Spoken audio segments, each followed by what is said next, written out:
The Washington Commanders are going to the playoffs. Doug, I'll start with you. How's that sound? Man, unbelievable. You know, I've been here going on my 11th year, and to see this happen when Dan and Adam coming here, man, the way they've transformed this whole organization is unbelievable. You told me before the game that Dan Quinn has made it so everybody's enjoying coming into the building. The atmosphere is different. Just tell us what's been different. Well, you know what? When Dan walked through the building, when he got the job, he walked through the building and I was standing on the side, and he looked at me, he came to me, and he hugged me.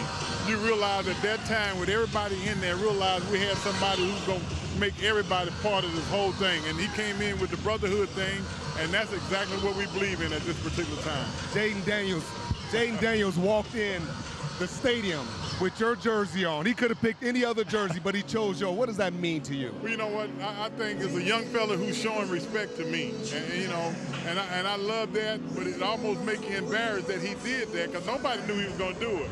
But I appreciate him. You know, I met Jaden in 2018, and he's been the same guy from the day I met him in 2018 to the night. How about the way that they closed out this game? Coach, you said at halftime, they're struggling to run. You know what they're going to do in the second half? Jaden Daniels' legs are going to start getting going. They sure did. They did in overtime. And how about the experience of a Super Bowl champion like Zach Ertz and how he showed up in OT? Yeah. I mean, it was just what you expected, and Jaden's been doing it all year, and this team believes that he's going to do it in these big moments, don't they, Doug? It's no surprise. You know, everybody in that locker room believe in Jaden Daniels. Give Jaden Daniels football, we got a chance. And you can tell it when we won the toss in the overtime, everybody on the sideline was jumping for joy because Jaden Daniels had the ball in his hand. What type of relationship do you have with them? Well, you know what? All the guys, I got a good relationship with all the guys, but Jaden is one of those special relationships that you don't have to say anything. It's just that respect. Every morning I come in, he's already here. 6:30, he's already here, and he see me all the time, and he just walk by my office and say, "Hey, Doug," and just keep going because he know what it means. What advice would you give him, or have you given him? Well, you know what? It's hard to give Jaden advice when you think about the room that he's in with Cliff and all other guys, Brian Johnson. But they ain't you. They ain't Doug Williams. Yeah, but you know, they haven't won Super Bowls, right? Right. I really think he respects me, and I don't want to get into coaching with him, but I talk about everyday life. You know, his mom is here every week. I talk to her, and then I'll just say, "Hey, man, we need you." And he said, "I got you." Just like it was his birthday last week. And when his birthday came around, I said, "Hey, man, you going to go out to dinner?" He said, "No, we got to get this win." And when he won against Philadelphia, they went to dinner. Were you as mature as him when you were a rookie? You know what? I'm going to say no.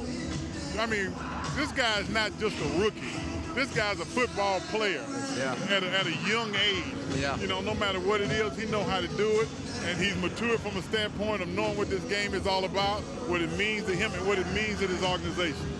Well, Doug, I'm looking at your name. It's right up there in the rafters. And Jaden's a smart guy, so I want to show you this. Rodney just mentioned it a second ago. This is on the way into the stadium today. And there he is right there in your jersey. I didn't know that. How's that sit with you looking at that picture right there? No, but I appreciate it, man. Believe me, when I go in this locker room, I'm going to give him a big old hug. I promise. Well, I think he's somewhat of a historian, right? He realized Washington hadn't been to the playoffs in a long while. Hey, this man took us to a Super Bowl. We've got Super Bowl in mind, and it just seems like that's what the feeling is around here. You know what? We believe we can beat anybody. It don't matter where. Just the idea of these guys. You always got to watch your back. You never know when Bobby Wagner may come. Hey, and this guy here, man, when he walked through the door, you know the first thing I told him? I told him leadership walked through the door. And that's exactly what he did. And you ain't going to find no better leader than him. When he retired, he's first ballot of Hall of Fame. I'll tell you that. Appreciate that, folks. Well, that leadership's going back to the playoffs. Washington has clinched a trip to the playoffs. How's that sound to you? It feels amazing, man. Just not only for this team, but this city. We've been wanting to bring something good to this city, and I'm glad we got it into the dance. Sure. Go ahead, How special? When did you know that you guys had something special with Jaden? Man, I think it was OTAs. We watched him prepare. He was coming in early every day, and you know, the first time he got out there at training camp, he was so confident and understood what he needed to do, and he just made plays and had fun. They love you, man. Tactical question about tonight. First half, Bijan Robinson's getting some running lanes. Algiers getting some running lanes. Second half, they get nothing. What did you guys do at halftime?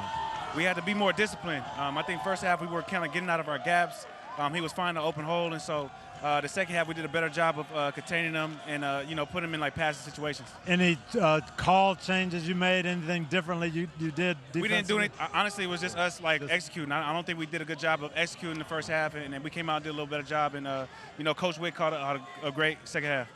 Talk about a couple of those underrated defenders that you have, Jeremy Chin, Frankie Louvu. Those guys, you watch them on tape, those guys, they ball. Man, between Chin, Oos, those guys come out and ball. And, I watched Oos from a long time, him making plays. I just think he wasn't in a situation where the world could see him. And so, when he came over here, I think the world is seeing how good not only him but Chin really are, and it's fun playing with those guys. You played over 200 NFL games. How do you continue to play at such a high level and take care of yourself? Man, honestly, I've just been blessed. God has blessed me. I take good care of my body, like you said, and I'm surrounded by good people that give me good advice, and I listen no matter what age I am. Absolutely. Well, Doug, you mentioned that when Bobby walked through the door, you said leadership just walked through that door into this building.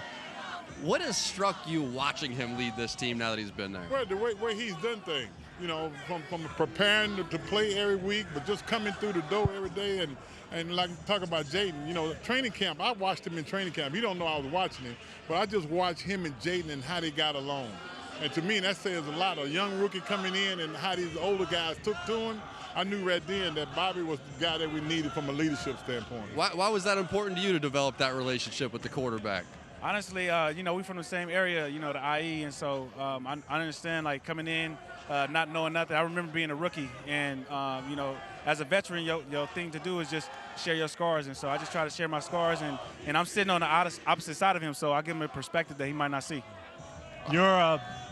You played in Super Bowls, you played in playoff games, you played in a lot of these clinchers. What was your message to the team this week getting ready for a game that could get you into the playoffs? We just wanted to treat it like a regular game. I think sometimes when you get in a situation, you build this game up and you make it more than what it is, and so we were just trying to focus on making it just a game, and when we won, we knew what it meant. How nice is it to be part of this culture change and just see everything change? It's amazing, man. These fans have been amazing. From the moment I walk in, they embrace me, embrace everybody, because we had a lot of new guys that they didn't know, and so we had to come out and make plays for them. But this is a really fun place to play, and our culture is really starting to show, and the city feels it. As we've just been walking around D.C. the last couple of days, and as you can hear right now, the Commanders are on everybody's mind in this city. When you leave and you go out and you're in the community, what's it like to feel what's happening right now? It's amazing, man. We know what it was before we got here, and between the ownership and Coach Quinn and everybody coming in, they felt the energy. It's a new energy. A lot of people thought we weren't going to be good, but we knew we had a special group, and we just had to go out there and show them, and they were the ones believing with us. You know what it's like to win a Super Bowl in this city. What's it like for you at this point in time? Unbelievable, to be honest with you. I've been here, like I say, 10 years, and I've never seen nothing like this since I've been here the last 10 years. Wow. And to see this happen, the way Dan came in, the way the new ownership treats the whole organization, I think in itself says a lot. And I think these fans understand that, and they deserve it. Well, you can tell they appreciate it. Bobby, talk to me about Michael Penix and what you see from a young quarterback.